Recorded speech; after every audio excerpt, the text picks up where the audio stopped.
Ուրեմն հարգելի ուսանողներ, մենք արդեն ապացուցել ենք այս կարևոր թեորեմը, որը ասում է, որ ցանկացած երկու մատրիցների համար միմյանց համարժեք պայմաններ են հետևյալը. իրար միևնույն տողային տարածություն ունենալը, միմյանց համարժեք լինել, այսինքն մեկից մյուսին կարելի է ստանալ տարրական ձևափոխություններով եւ ուրեմն իրանց վերված աստիճանաձև տեսքերը միևնույնն են։ Ստեղից տեսեք, այսպիսի մի հատ կարևոր դիտողություն հլը անենք, նոր առաջանցնենք։ Տեսեք, ինչ է նշանակում երկու մատրիցներ իրար համարժեք են։ Իրար համարժեք են, դա նշանակում է, որ մեկը, ասենք B-ն ստացել ենք A-ից տարրական ձևափոխություններով։ Տարրական ձևափոխությունները ո՞րն են, երկու տողեր տեղափոխվել են, ինչ որ տող բազմապատկվել է ոչ զրոյական թվով եւ մի տողին, չգիտեմ, ասենք R2-ին գումարվել է 5 անգամ R3։ Նկատում եք, որ իմ նշած այդ 3 տարրական ձևափոխություններն էլ կարելի է համարել գծային կոմբինացիաների մասնավոր դեպքեր։ Այսինքն, եթե B-ի տողերը ստացվում են A-ի տողերից տարրական ձևափոխություններով, ապա հաստատ ρ B-ն ընկած է ρ A-ի մեջ։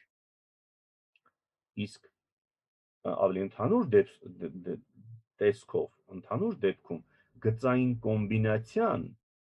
ավելի ընդհանուր հասկացություն է, չէ՞։ Ասում է B-ի տողը, որը ասենք թե V1-ն է,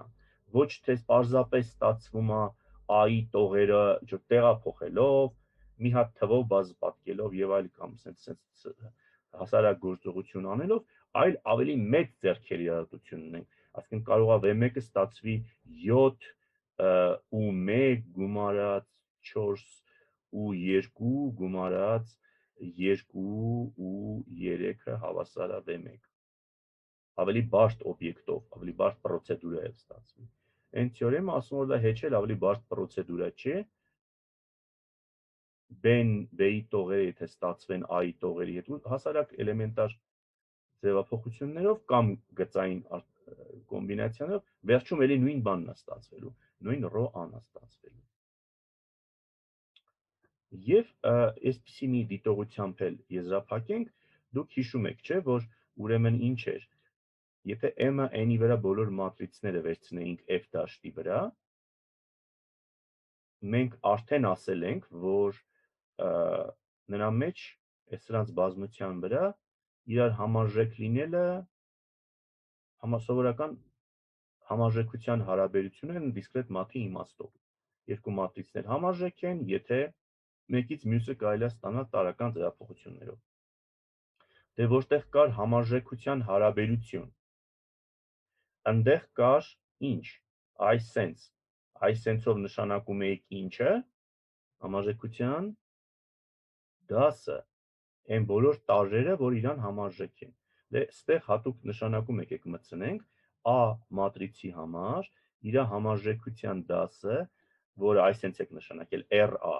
R-ը այդ ρ էշելոն բառի հապավումն է, իհարկե տեղից է գալիս, սրանք այն բոլոր մատրիցների բազմությունն n, որոնք այդ նույն մատրիցների տարածությունից են եւ համարժեք են մեր A-ին։ Հիմա ստեղ մենք արդեն գիտեինք, որ այս, ասենք, եթե բազմությունը սենց ենք պատկերացնում, սա մեր MN-ն է։ Համարժեքության դասերի բաժանումը իրան տրոհում էր սենց կտորների։ Եթե ստեղ դրած էր A մատրիցը,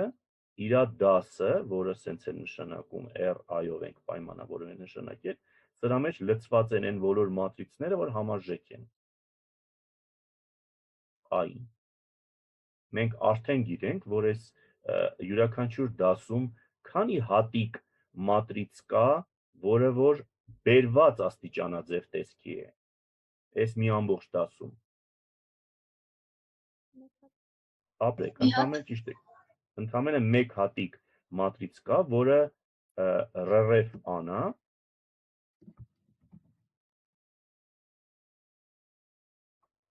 Եվ մնացած այս բոլոր մատրիցները A-ն էլ հետը, X-ն էլ հետը բոլորը համարժեք են A-ին։ Ստեղ այս անցած վերջի թեորեմի օգնությամբ մենք եւս մի այսպիսի գեղեցիկ վիզուալիզացիա ենք ստանում այս փաստի։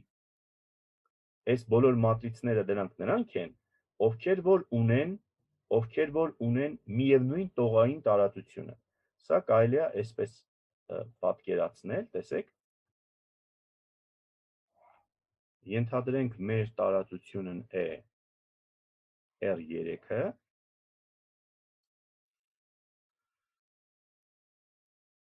եւ R3-ի մեջ վերցնենք ինչ որ մի հատ հարթություն իր համար։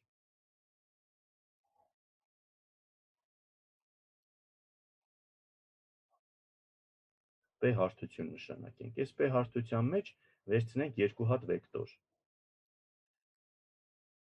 U1 ու 2։ Այս U1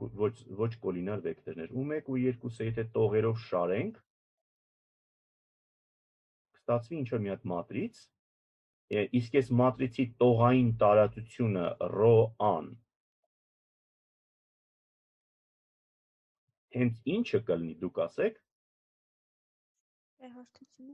P հարթությունը կլինի։ Հիմա մի հատ ուրիշ մատրից, որին որ սենց գրենք V1, V2, չգիտենք ով են իր տողերը, բայց մի բան հաստատ կարող ենք ասենք, եթե նրանք իրար համարժեք են, այսինքն մեկը մյուսից ստացվում է տարրական ձևափոխություններով, եթե նրանց ռռեֆները իրար հավասար են, կամ նրանց ինչերն են հավասար, եթե սա A-ա, սա B-ա, նրանց ինչերն են հավասար,